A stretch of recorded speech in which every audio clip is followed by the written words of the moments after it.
All right, let's put the spotlight then on Nazara Technologies. The stock price has rallied hard and fast, hitting a 52-week high in trade. This is after the company's board has approved the issue shares worth 100 crore rupees to Zerodha's founders. That's Nikhil Kamath and Nikhil Kamath.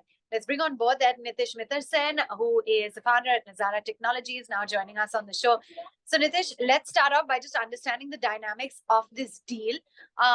How much stake did Nikhil Kamath have earlier? How much has he upped it to, and what is the overall money fund infusion?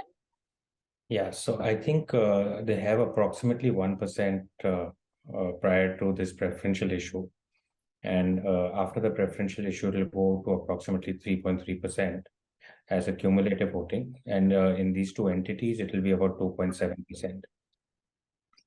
All right.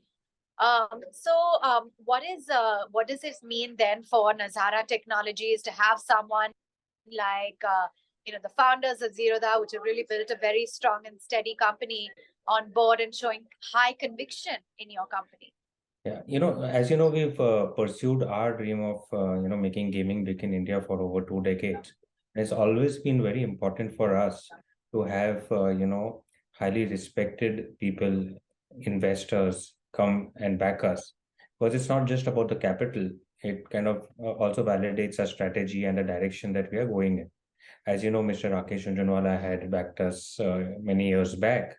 And I think at this point of time, a young entrepreneur such as Nikhil Kamath coming and backing us is a great validation again on our current strategy and the way forward. So we are very happy and excited, much more than the capital. We are very excited about the quality of investor coming in. So is there going to be any involvement? Will he be advising? Will he be at the board level? Will there be any tech integration with, say, Zerodha? Or how is it going to work? Sure. So I think this is a investment from their personal portfolio and nothing to do with Zerodha, firstly. There is no commitment in terms of board involvement, etc. But like you yourself said, they have so much experience in running a highly profitable and stable business, completely bootstrapped. So I really look up to them, and I will surely try and get their time for guidance whenever I can.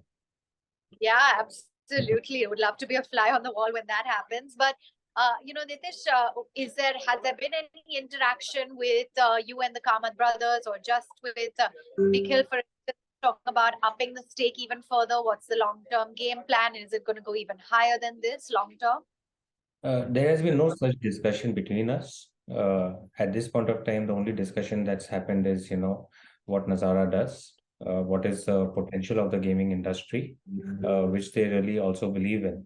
So I think most of our discussions have been more around the opportunity in front of us. So let's discuss your business as well, given that a hefty portion comes from the esports revenue. That growth has been pretty phenomenal in the year gone by. What is the growth trajectory, particularly for the esports business? In our Q1, we grew a little bit over 14% at a cumulative level. But we are expecting, like I said in our earnings call, also the upcoming quarters to accelerate growth. If you look at esports, it's a macro trend where the youth of our country is really adopting it very fast. We are seeing a lot of uptake on esports. We recently ran a tournament which was aired on Star Sports and did extremely well. So I think this growth is only going to accelerate from the point we are today. Okay, and walk us through as well your outlook on how you're looking at Kiddopia margins growing, how you're looking at DataWorks, etc. All of those businesses shaping up. One of our core focuses right now is to, enhance and expand our core gaming IP like Kiddopia, Animal Jam, and the World Cricket Championship that we have. I think if the company can own really high quality gaming franchises over a period of time, we can increase these margins significantly and build a much larger business. So I think that's where our focus is. Kiddopia margins particularly have been quite healthy, over 20-22%. They will in that range. Our focus right now is how do we expand the top line while maintaining these margins. Okay, and you've also just recently, invested about $500,000 in an Israeli gaming startup, that's Snacks Games. What kind of projections do you have for your international growth? Are there any other M&A opportunities lined up that you can share with us?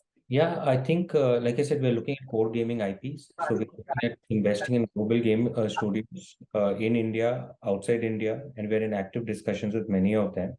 Hopefully, in the coming quarters and into FY25, we will see some of these transactions happen.